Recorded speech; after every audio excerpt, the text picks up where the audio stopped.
नमस्कार, मैं हूं आपके साथ पूर्णिमा मिश्रा। कोरोना वायरस पर थोड़ी राहत की खबर आई है। देश में कल की तुलना में आज कम मामले रिकॉर्ड किए गए।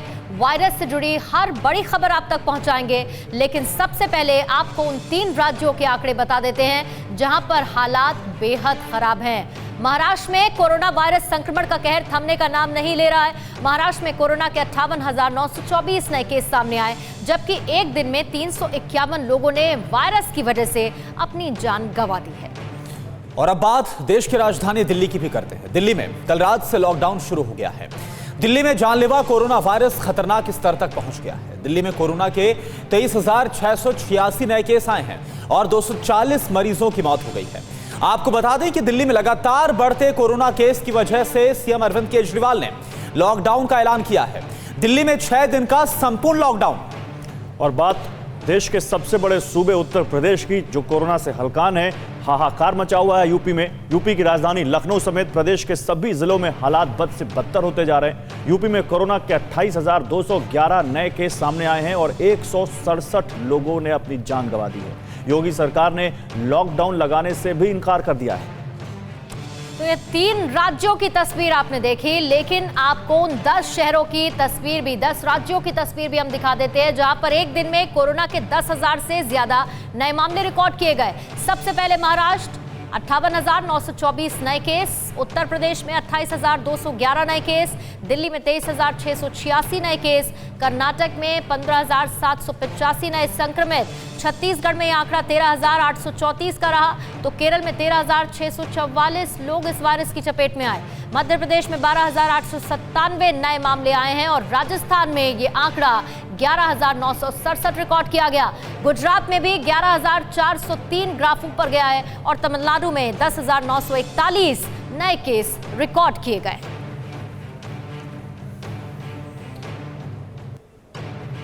और वहीं कोरोना वायरस पर थोड़ी राहत की खबर आई है। आज देश में कल की तुलना में आज मामले कम हुए हैं। कोरोना के 2,56,828 नए केस सामने आए। देश में 24 घंटे में 1,757 लोगों की मौत हुई है। देश में कल 2,75,063 मामले आए थे और कल के मुकाबले आज कुछ कमी दर्ज की गई।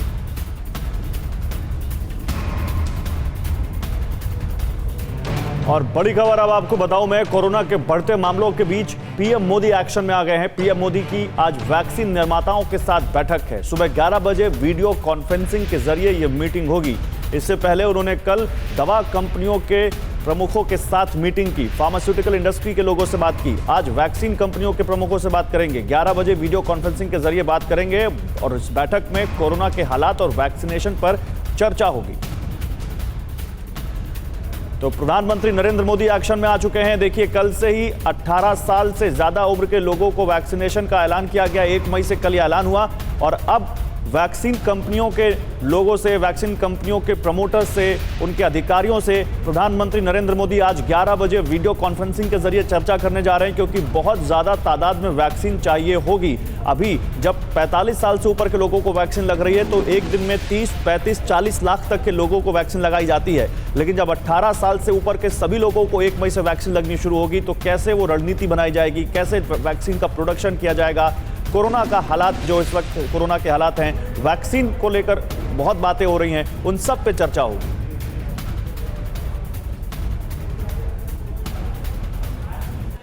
तो एक्शन में इस वक्त केंद्र सरकार है, प्रधानमंत्री मोदी भी हैं और कई बड़ी बातें सामने आई है, जिसपे प्रमुख बात यह भी है कि 1 मई से 18 साल से ज्यादा उम्र के लोगों का वैक्सीनेशन किया जाएगा। डॉक्टर्स के साथ प्रधानमंत्री मोदी की बैठक हुई, जिसके बाद यह फैसला लिया गया। देश में 1 मई से कोरोना वैक्सीनेशन का एक तीसरा फेज शुरू होगा, जिसमें 18 साल से ऊपर के लोगों को वैक्सीन दी जाएगी। थर्ड फेज में अभी क्या है, 45 साल से ज्यादा उम्र वालों को ही टीका लगाया जा रहा है, लेकिन थर्ड फेज की शुरुआत होगी तो जो 18+ वाले लोग हैं, 1 मई से शुरू किया जाएगा उनका वैक्सीनेशन प्रोसेस और उन तक भी वैक्सीन पहुंचाई जाएगी। कोशिश प्रधानमंत्री प्रधानमंत्री मोदी की तरफ से लगातार हो रही है और केंद्र सरकार की तरफ से कि ज्यादा से ज्यादा लोगों को वैक्सीन दी जाए। 2 वैक्सीन पहले से ही हमारे साथ है, तीसरी आने वाली है स्पुतनिक भी, और इसी के साथ ही जो वैक्सीनेशन ड्राइव है उसे तेजी के साथ फैलाने की कोशिश हो रही है, ज्यादा से ज्यादा लोगों तक वैक्सीन पहुंचाने की कोशिश हो रही है, जिसमें यह बड़ा ब्रेक थ्रू है 1 मई से, जब 18+ लोगों को भी कोरोना की वैक्सीन मिलने लगेगी।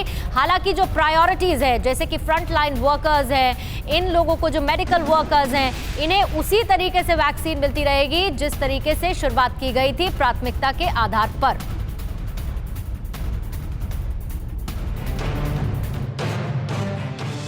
और महाराष्ट्र में कोरोना के 58,924 नए केस रिकॉर्ड किए गए हैं। महाराष्ट्र में एक दिन में कोरोना से 351 की मौत हुई है। देश में महाराष्ट्र में कोरोना के सबसे ज्यादा मामले हैं। हालांकि मुंबई में 7,381 नए कोरोना के मरीज आए और 58 लोगों की मौत हुई है। पुणे में भी हाल बेहाल है, 9,559 नए केस रिकॉर्ड किए गए, 6 लोगों की जान चली गई। महाराष्ट्र सबसे ज्यादा प्रभावित, जिसमें मुंबई और पुणे का हाल बेहाल नजर आ रहा है।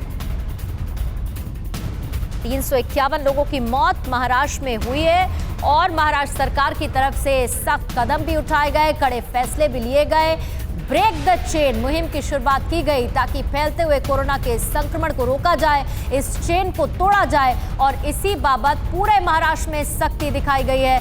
लेकिन अब भी एक दिन में 351 मौत का आंकड़ा महाराष्ट्र में दर्ज किया गया। और महाराष्ट्र के बाद यूपी की बात करते हैं, क्योंकि महाराष्ट्र के बाद सबसे ज्यादा केस यही से आ रहे हैं। यूपी में कोरोना के 28,211 नए पॉजिटिव केस सामने आए हैं। एक दिन में 167 कोरोना मरीजों ने दम तोड़ा।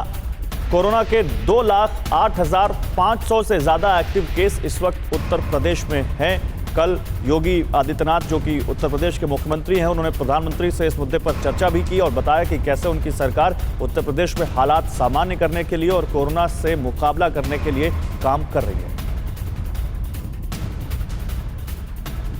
और यूपी की योगी सरकार का लॉकडाउन लगाने से इनकार हो गया है। जी हां, कल हाईकोर्ट ने, इलाहाबाद हाईकोर्ट ने यूपी के 5 शहरों में लॉकडाउन लगाने का फैसला किया था, लॉकडाउन लगाने का आदेश दिया था। लेकिन इसके बाद योगी सरकार ने कहा कि नहीं, वो लॉकडाउन नहीं लगाएंगे। कोर्ट में अपना जवाब दाखिल करेगी यूपी सरकार। कोरोना रोकने के लिए सख्त कदम उठाए गए हैं। इलाहाबाद हाईकोर्ट ने कल 5 शहरों में, जिसमें लखनऊ, वाराणसी, कानपुर, गोरखपुर, इन सभी शहरों में, प्रयागराज, इन 5 शहरों में लॉकडाउन लगाने को कहा था। लेकिन योगी सरकार की तरफ से कहा गया कि नहीं, हमने सख्त कदम उठाए हैं कोरोना से निपटने के लिए और लॉकडाउन नहीं लगाया जाएगा।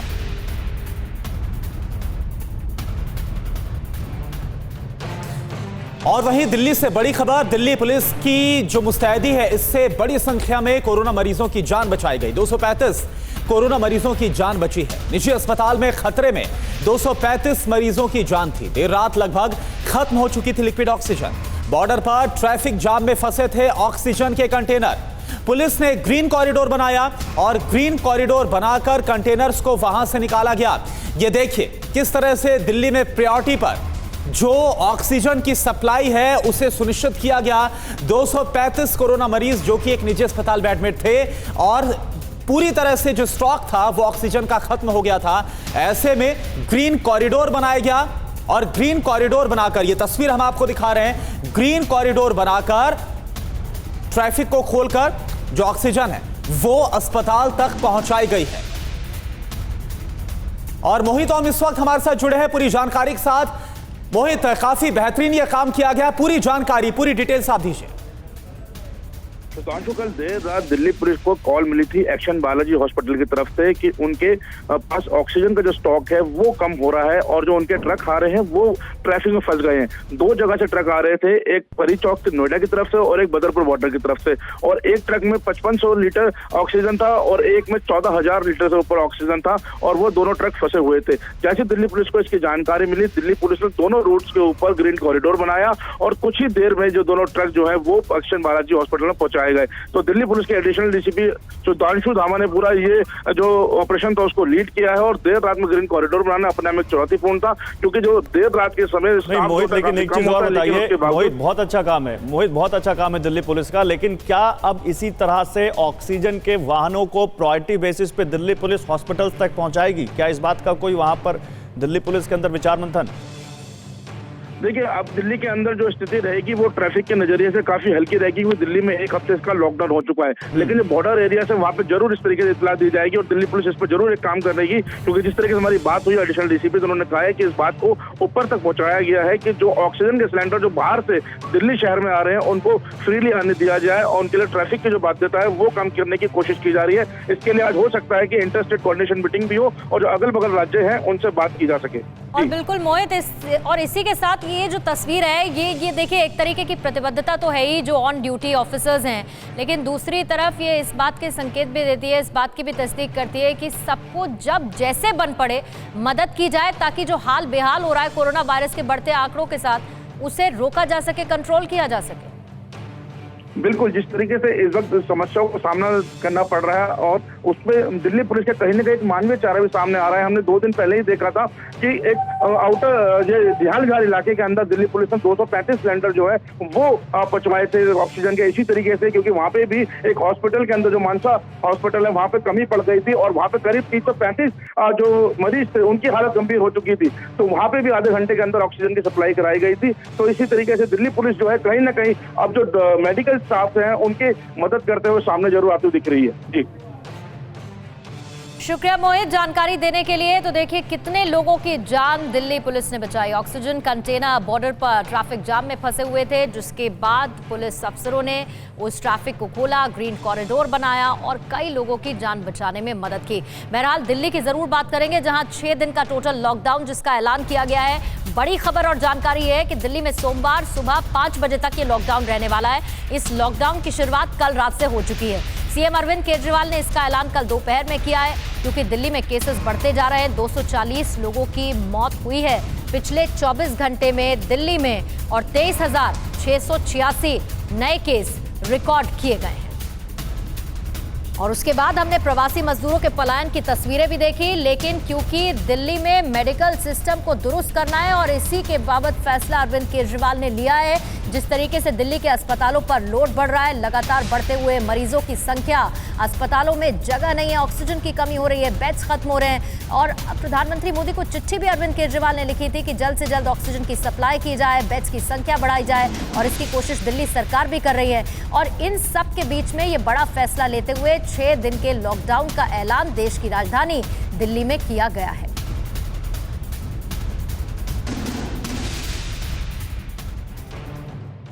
और वहीं इन 6 दिनों के लॉकडाउन में दिल्ली मेट्रो की तरफ से गाइडलाइंस को जारी किया गया। क्या है गाइडलाइंस, ये आप समझ लीजिए। लॉकडाउन में 2 शिफ्ट में मेट्रो चलेगी, तो सुबह और शाम 2 शिफ्ट में मेट्रो को चलाने का फैसला किया गया है और इसके लिए जो वक्त है वो भी निर्धारित किया गया है जो दिल्ली में लॉकडाउन लगाया गया है। तो ये बड़ी खबर, जो दिल्ली मेट्रो है वो चलेगी, लेकिन इसको 2 शिफ्ट में चलाने की जो बात है सामने आई है। जो पहली पाली यानी कि जो फर्स्ट शिफ्ट है वो 8 से 10 बजे सुबह होगी और जो दूसरी पाली यानी कि जो सेकंड शिफ्ट है वो शाम 5 से 7 बजे तक होगी। मेट्रो आधे घंटे पर चलेगी, जो फ्रीक्वेंसी है वो हर आधे घंटे में होगी, 50% क्षमता के साथ चलेगी, मान्य पहचान पत्र के साथ ही प्रवेश मिलेगा और जरूरी सेवा से जुड़े लोगों को इसमें प्रायोरिटी दी जाएगी, उन्हें एंट्री पहले दी जाएगी।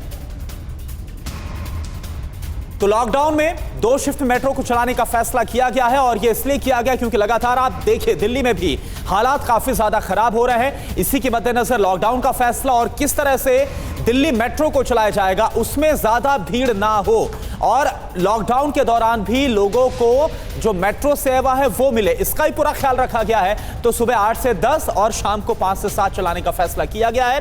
जो जरूरी सेवाओं से जुड़े हुए जो फ्रंट लाइन वर्कर्स हैं उनको प्रायोरिटी ज्यादा मिलेगी इसमें और 50% कैपेसिटी के साथ ही मेट्रो को चलाने का फैसला, ये जो नई गाइडलाइंस है इसमें लिया गया है।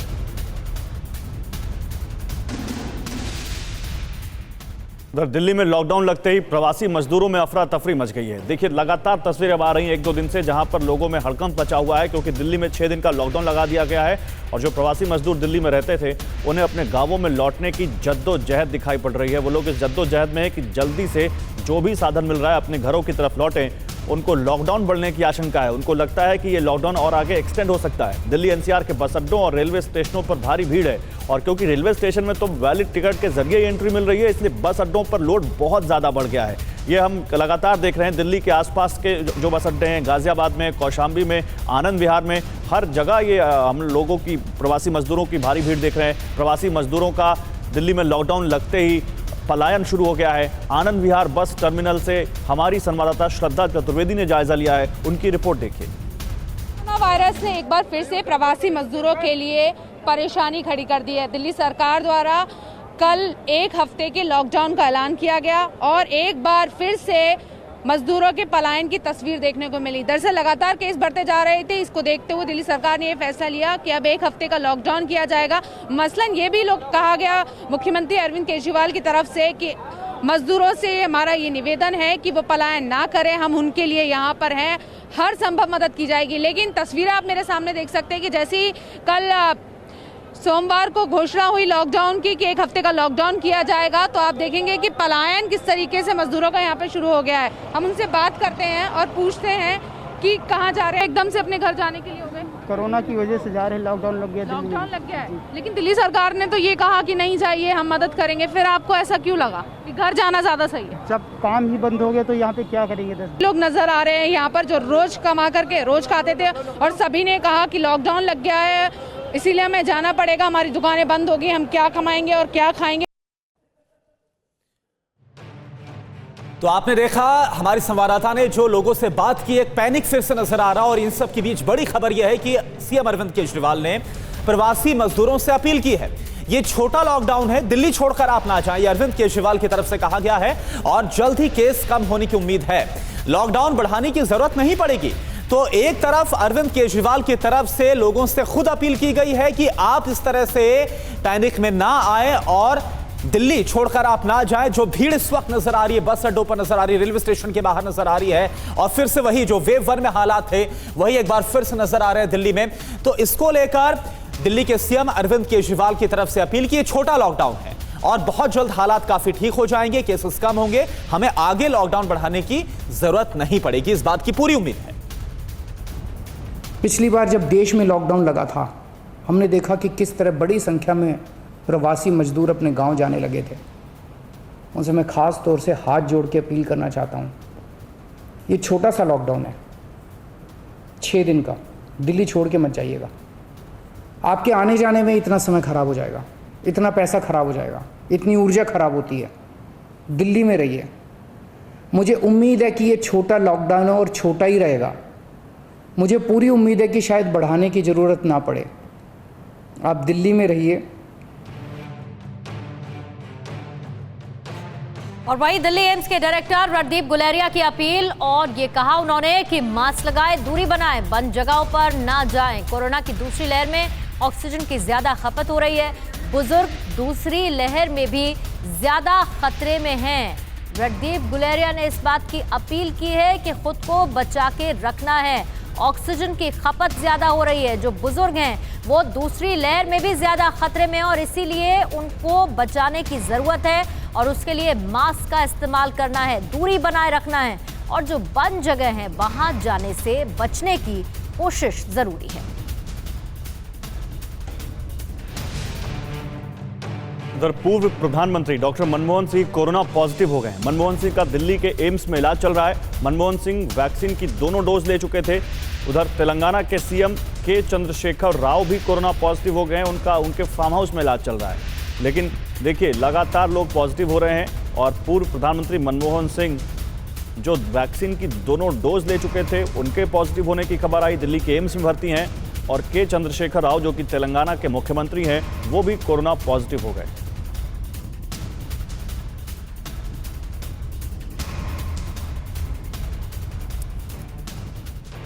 फिक्र आपकी, सोमवार से शुक्रवार रात 9 बजे सिर्फ TV9 भारतवर्ष पर।